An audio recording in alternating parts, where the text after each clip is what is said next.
Hello, and welcome to Life After the Family Home.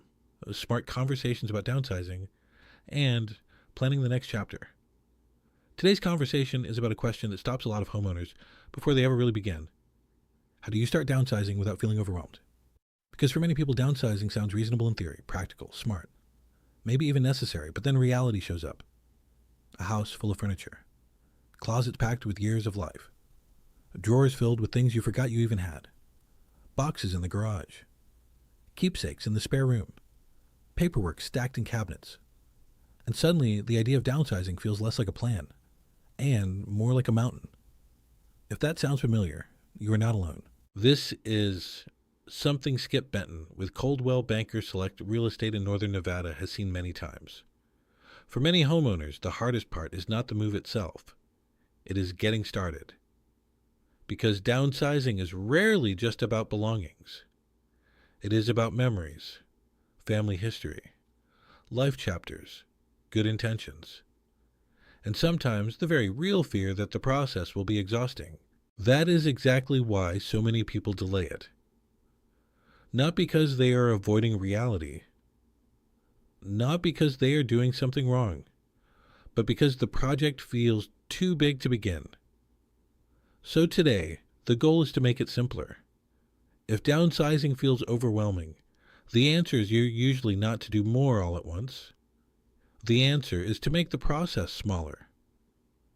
Smaller decisions, smaller sections, smaller goals, because overwhelming usually comes from trying to solve the entire house in your head, all at once, and that makes almost anyone want to shut down.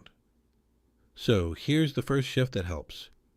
Do not start with the whole house. Start with one small, low-emotion area. Not the garage. Not the master closet.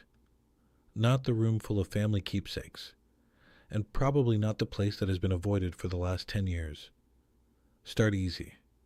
A bathroom drawer. A linen closet. A kitchen cabinet. A single shelf. A nightstand. Why start there? Because in the beginning, the goal is not dramatic progress. The goal is momentum. You want one small win. You want to prove to yourself that decisions can be made without turning the entire day into an emotional event. That matters. Because once the first few decisions are made, the process starts to feel less intimidating. The second thing that helps is this. Do not ask, how do I get rid of everything? That question is too big. Instead, ask, what is the next small category I can make simpler? That is a much better question. Maybe today it is expired items in a bathroom cabinet. Maybe tomorrow it is extra coffee mugs. Maybe later this week it is old table linens or duplicate kitchen tools. That may not sound dramatic. Good.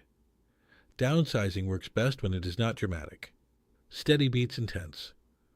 A lot of homeowners think they need a whole weekend, a huge burst of energy, and some kind of perfect plan. Usually they need something much more realistic. A simple starting point, a short block of time, and permission to do this gradually. Another thing that helps is using very basic decision categories. You do not need a complicated system. You really only need a few clear buckets. Keep, donate, give to family or friends, discard. That's enough. The more categories you create, the slower the process becomes. And once it feels complicated, people get tired and stop. Simple systems are easier to use. That is what matters. It also helps to respect decision fatigue. Downsizing is tiring not only because of physical effort, but because of the number of choices. You are making hundreds of little decisions. Do I still use this? Do I still need this? Would I move this into my next home? Am I keeping it because it matters, or because I do not want to decide?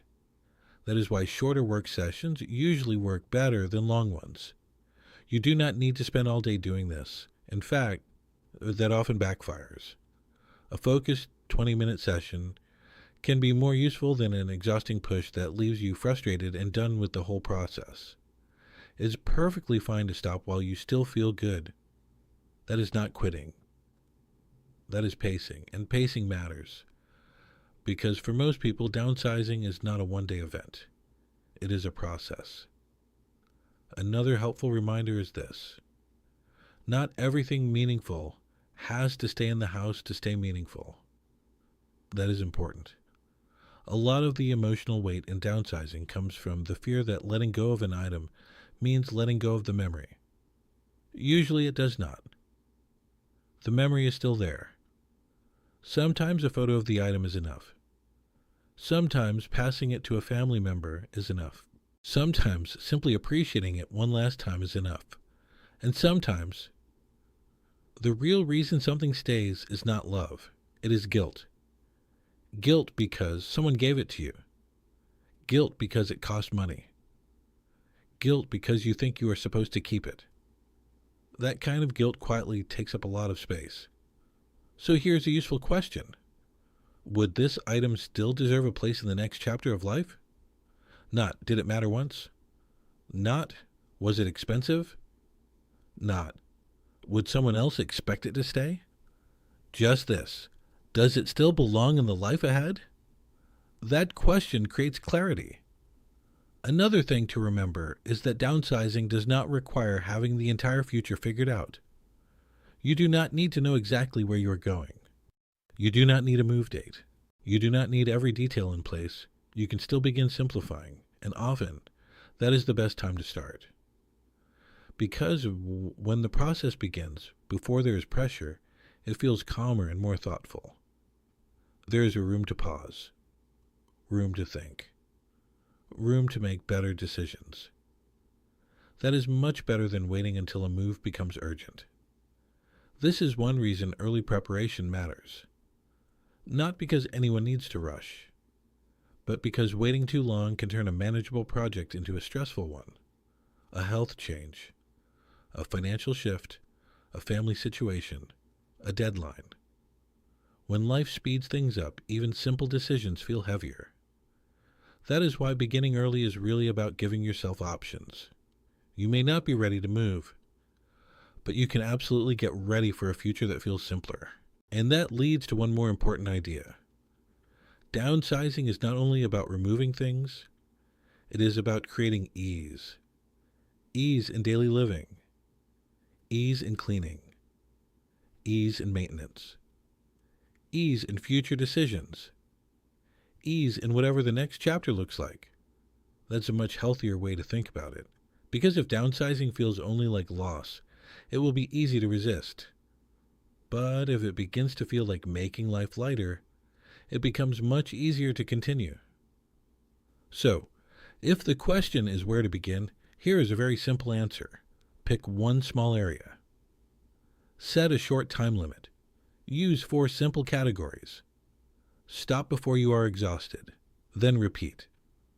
That is enough. You do not need to finish quickly. You just need to begin. Because most homeowners do not need a perfect downsizing plan. They need a manageable first step.